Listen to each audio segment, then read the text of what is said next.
Welcome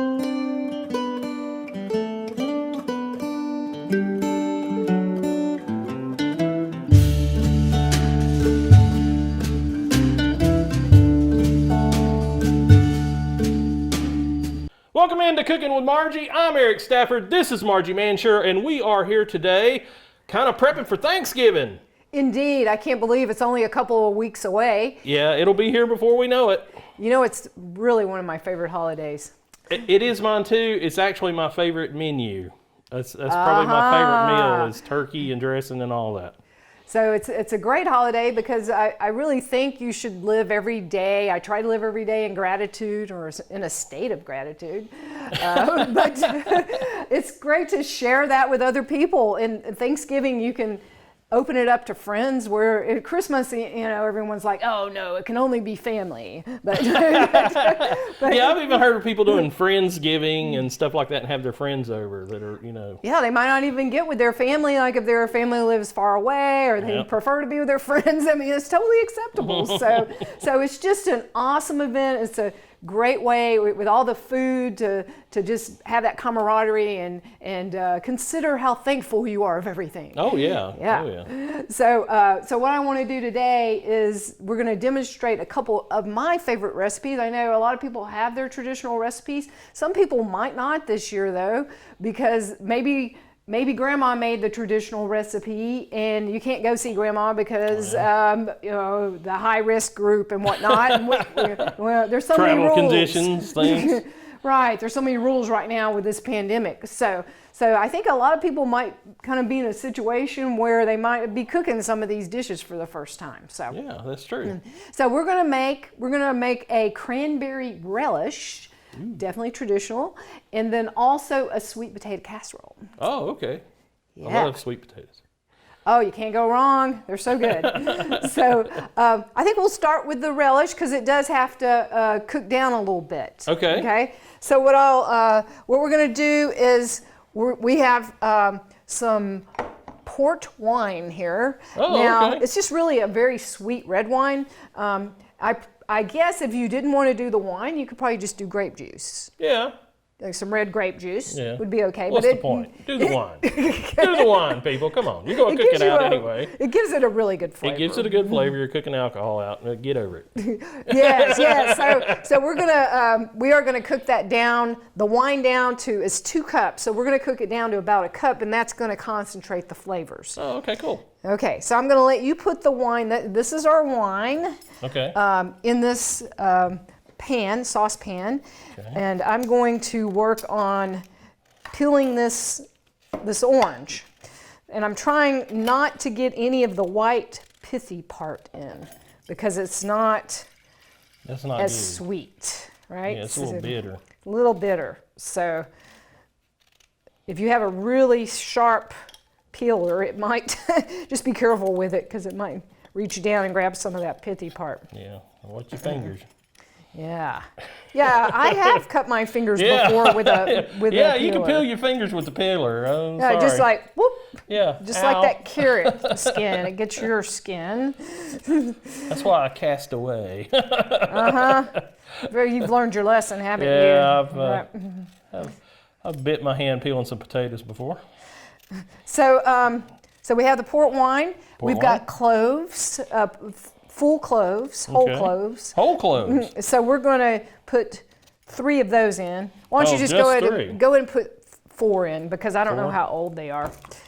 Someone marked it 8-1, but I think that must have been like the month and the date. Hopefully not the year. I actually got the 4. Oh, and perfect. I held 1 in. I drew a 5. Okay, I'm going to put the peel here. And then we need 1 bay leaf, which I am almost out of bay leaves. Yeah, you. So just enough. That's one of those they might have at the community garden. Mm-hmm. Oh, really? Bay leaves? They might. They might. They might. Yes. Because they do a lot of herbs and stuff at the community garden. They do. Okay, so here it is. I'm just going to go ahead and put that on. Baptize that bay leaf. Yeah, you got to get it wet. Soak that in. So I went ahead and turned on my burner here, and I'm just going to let that simmer. Probably take about 10 minutes to simmer down to to a cup, about half the amount of liquid. And with the cloves and the orange peels, it's going to smell good in here. Yes, and we already have a pork roast going to go with all this. So we decided to have a little protein this week, so we got a little pork roast on the side.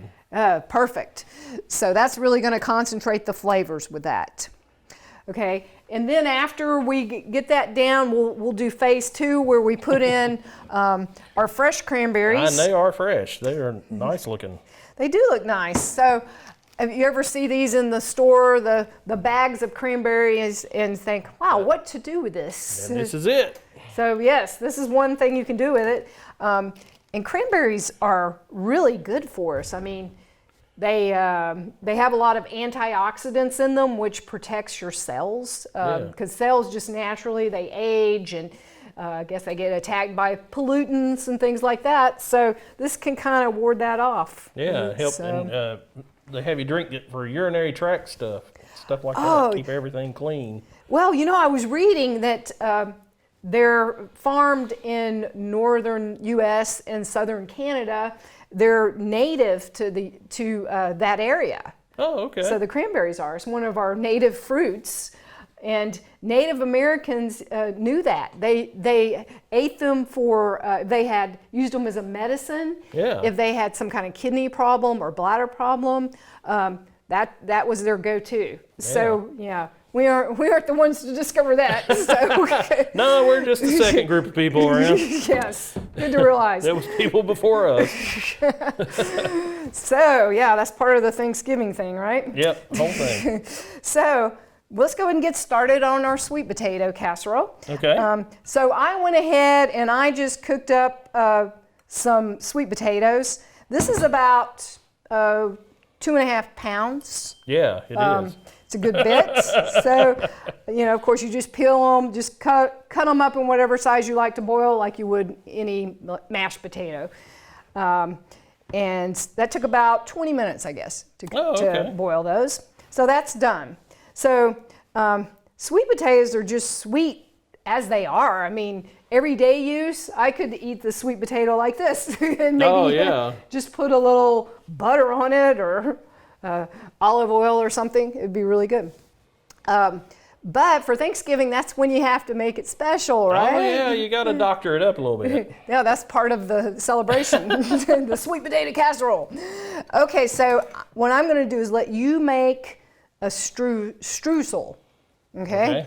This streusel, so here we have, I melted 3 tablespoons of butter. So with a streusel, you have to have butter. Let's see, that goes in the cranberry. We've got flour, a half a cup of flour. Okay. A third of a cup of brown sugar. A half a cup of roasted and chopped pecans. Now you could use any nut really with that, but pecans are so good. Yeah, they are. And a little bit of cinnamon, like a half a teaspoon.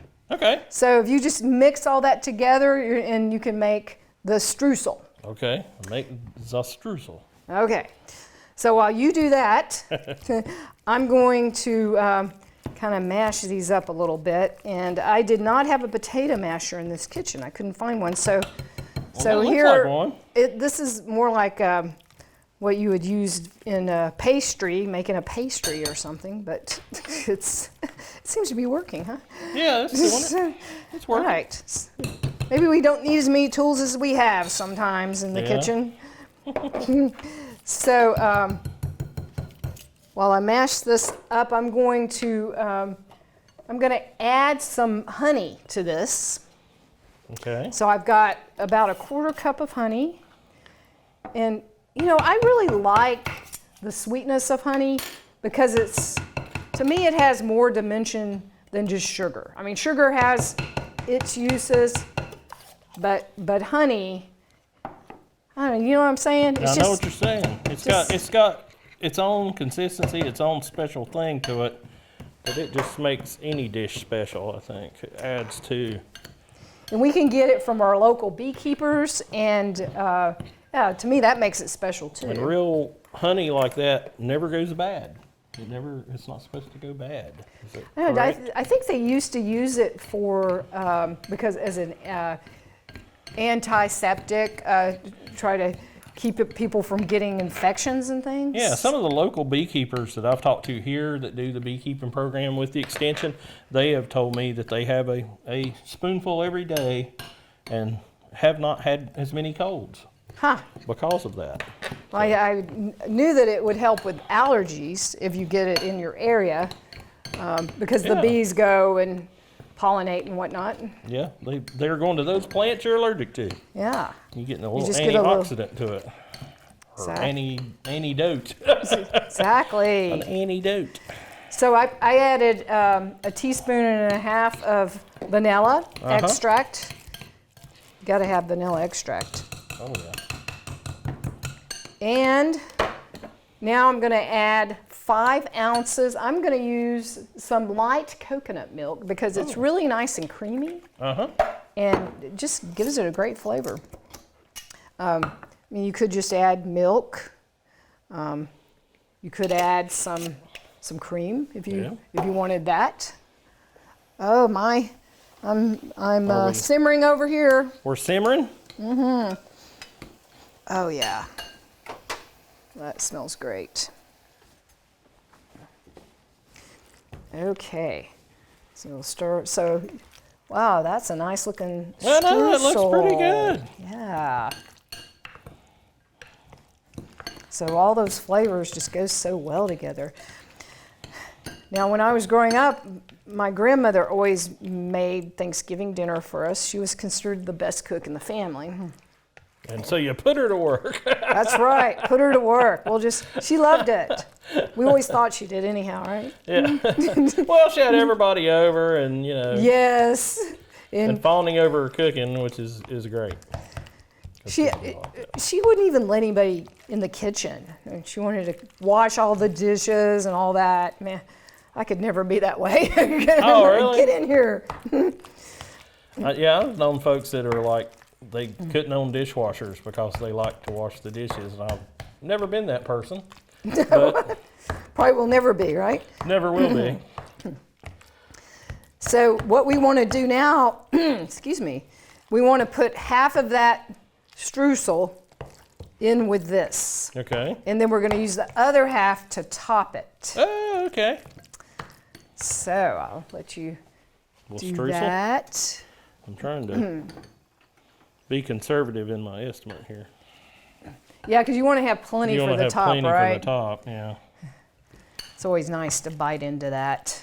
And have a little extra. I think I'm going with that. I want to Okay, be sure yeah. I've got some for the top. Yeah, that'll be good. Unless you tell me different. I'll agree with that. Unless you tell me different. Either way. I know how you can run out of real estate real quick with stuff when you're sprinkling on top. And that'll give you a nice little bite in the center.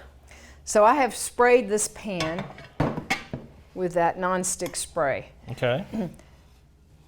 So, one thing I like to do, there have been years, so my family's in Texas, and my grandma's already passed, so she's not around to make the Thanksgiving, so I'm not going to go all the way to Texas, right, to have Thanksgiving. So Yeah. some of the time, it's been just kind of my family of 4. Sometimes we'll get invited over to somebody's house, or we'll invite somebody over, so that's always nice when it's a little bit bigger. Yeah, when you got some friends over. But the thing is, sometimes I wind up being the one in charge of all of this. So Yeah, I can see that. I've got all these dishes to make. So what has really helped me as a working mom all these years is I would make these things up ahead of time. Oh, okay. And I would freeze them. And both of these dishes, these 2 dishes today, you can do that. Oh, okay. It's so nice. Then you get it out of the freezer 2 days before Thanksgiving. Put it in your fridge, 2 to 3 days, I would say. And it'll thaw out. Then you can just put it in the oven for, you know, maybe 20, 25 minutes, this casserole, and that's going to heat it all the way through. Yeah. It is really great like that. Okay, cool. So you want to do the topping now? Yeah, we just sprinkling it about, or how are we doing it? Sure, just sprinkle it on there. Cover that. I'll try to give it some coverage here, youngins. So I like these kind of pans because you can just, it's got the lid and you can just pop that after you know, have chilled it in the refrigerator, you can pop it in the freezer. Yeah. And then you just put the lid on, it's good to go. Good, too, good. Trying to see if I got any bad vacant spots here. I think you saved enough. I saved there. enough because I was scared. Yeah, that's gonna be good. Yeah, it's gonna be real good. Got a little chunk going on there. Chunk. Also, it makes it look good when you. Now, what my grandmother used to do is she would put marshmallows on top. Oh. Did you ever see that? Oh, yeah. Yeah. A lot of people do that. How's the marshmallow crop this year? Has it been good? I tell you that story, right? No, but I've heard folks say that as a joke, you know. Well, it was April Fool's Day one time, and they actually had that on television about how it'd been a bad marshmallow crop, and I was like, wait a minute. And for a moment, I was really thinking that marshmallows. I thought, no, they couldn't grow on trees, and then I realized it was April Fool's Day. So yeah, they got me. I was like, wait a minute, how are those made? So we're gonna put that in a 350-degree oven for 45 minutes. All right. And then, yeah, that'll be out in a minute. That's all that takes. Easy. All right. Okay, so my wine is boiling down here. Okay. And I think what I'll do now is just, I have my Handy dandy strainer. strainer. Yep. I need to strain all this out just to see where we're at this point. Okay. Because remember we have the peeling and the bay leaf and all that goodness in there. Right. So you don't want too chunky. we don't want that. Don't want the chunky version. It is not quite down there yet. So we're gonna boil it for a few more minutes to cook that down. Okay. Now, will that actually get more syrupy in a way? Won't it get a little thicker? It will. As well when it cooks down? Yes, it will. So not so watery. So. So that's the idea because those cranberries are gonna they're gonna cook and they're gonna start to pop and then get kind of thick. So that'll make a really nice sauce. It sure will. So now, have you done a lot with cranberries? Have you worked a lot with cranberries around this time of year? Or? You know, I was reading about cranberries and I thought that was really cool about how they've been used as medicine and all that and been eaten for so long. Yeah. And they're so good for you. But really, I mean, most people don't eat cranberries that much. Yeah, you really don't. And we do a company thing at our particular building with the county, and we have a Thanksgiving instead of Christmas or anything, and they tend to do that. Of course, we're not having it this year because you don't want to have a buffet with an entire building of people. But I was charged with doing the cranberry sauce one year, so I thought, yeah, I can do this, because you're thinking about the can and all the kind that people buy in the can that you just slice and the you gel. have the gel. Yes. So I did do that because that's like $1.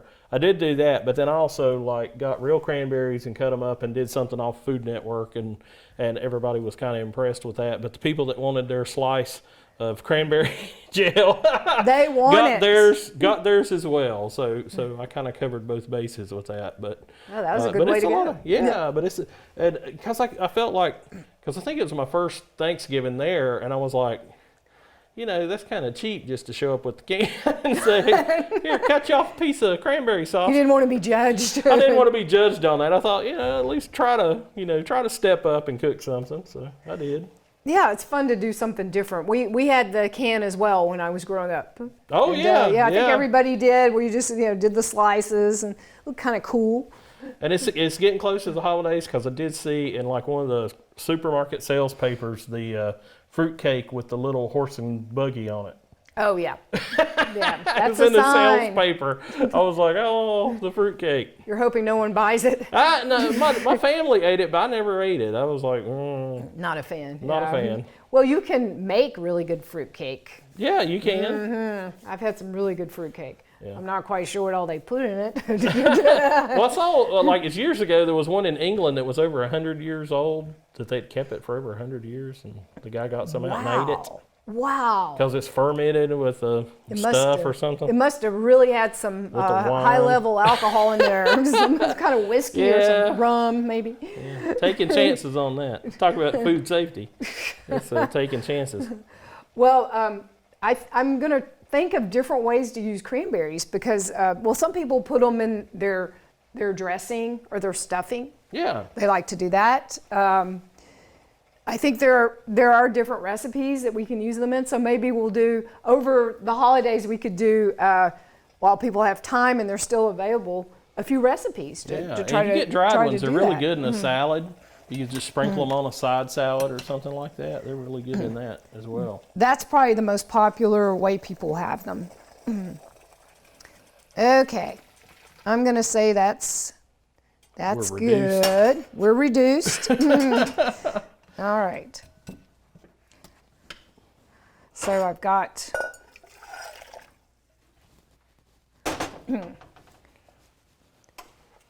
my reduction here. So you want to grab the sugar. We can go ahead and stir that in. Okay. You want to just dump it in? Dump it in. Dump it So let's see, how much sugar is that? I believe that's a half a cup. in. Yeah, it looks like half a cup. Half a cup.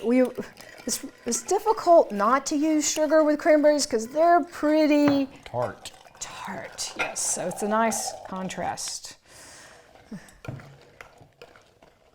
Okay, so now I'm just gonna put these over the heat again and get that simmering, and probably cook it for about 10 minutes. So they'll pop and it will thicken up. Okay. And actually, I have some already, so you don't have to wait. It thickens up more when you Oh, wow. chill Yeah, it. they have. Yeah. So They really did pop and thicken up. They do, and it's kind of like when you're canning and you hear the cans pop and seal. It's kind of exciting to watch that. Oh, yeah. So you can just kind of take a look at it and take it off the heat whenever you want, whenever you feel like it's thick enough for you. It's going to thicken up some more, particularly after it gets chilled, Yeah. and it's good to go. All right. That I was looks gonna do beautiful. a thumbs up, but I caught my apron. All right. All right, so now let's see about our casserole here. Okay.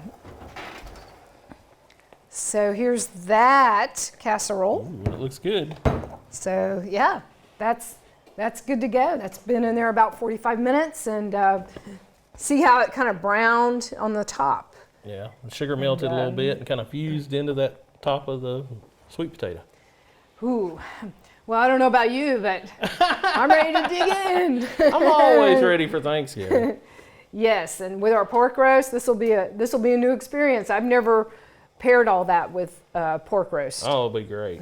It'll be great. Yeah, or turkey or ham or whatever. Yeah, whatever protein you want. So on the day, then if you already had these made up, then just make your green sides, your deviled eggs, and your meat, and you'd be in good shape, right? Yeah, definitely. Oh, and of course the dressing if you want that. Yeah. But that's enough to do in one day. That way it doesn't take away your joy of being with others if you're trying to do too much. Yeah, you can do too much, and if you can do some prep ahead of time, that's great.